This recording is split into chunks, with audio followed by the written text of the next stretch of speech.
Hey y'all. In my 55 years, you would think by now I would have learned to never say never.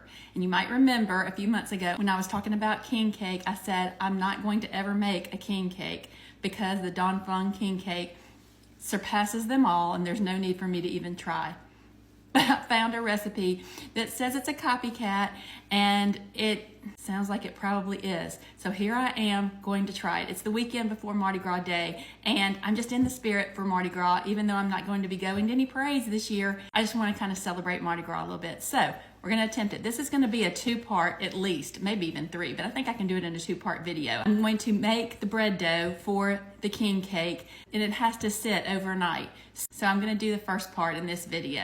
I have 3/4 of a cup of whole milk in my bowl and I warmed it to 110 degrees. Now the recipe says to keep it between 100 and 110 degrees. So in my microwave, that was about 25 seconds. And I used my candy thermometer to make sure.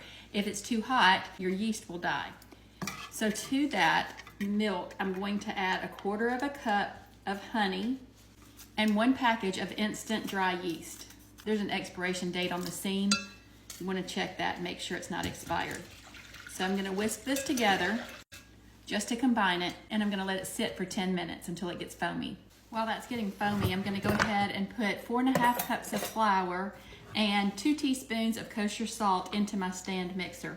Now I have had this mixer since I got married. In fact, it was the Christmas of the first year that my husband and I were married. I had wanted a KitchenAid stand mixer for so long, and my husband bought it for me for our first Christmas together. And you know, I would love to have the bigger one. This is, you know, we didn't have 2 nickels to rub together. So this was certainly a big spend for my husband. It was a very generous thing for him to get me because he knew how much I wanted it.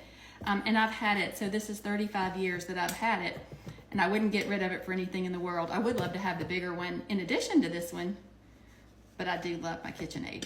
2 teaspoons of kosher salt.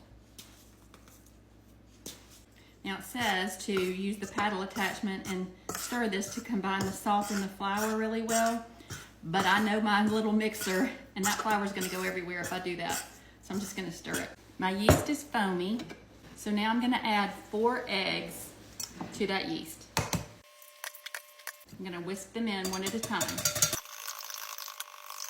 Now, I'm nervous.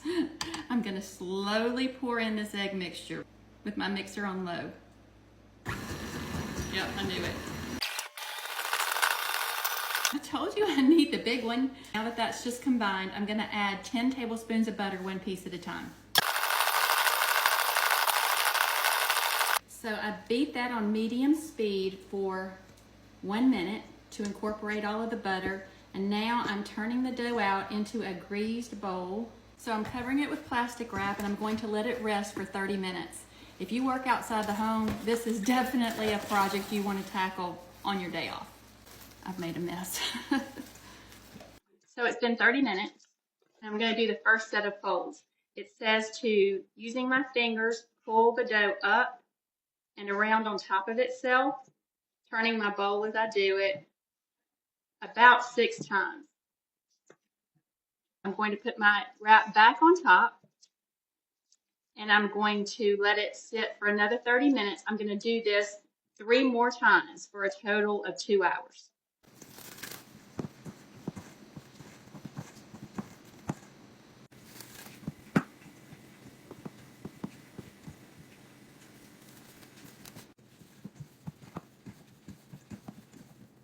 So now I'm covering it. I'm going to put it in the refrigerator overnight, at least 8 hours and up to 72 hours.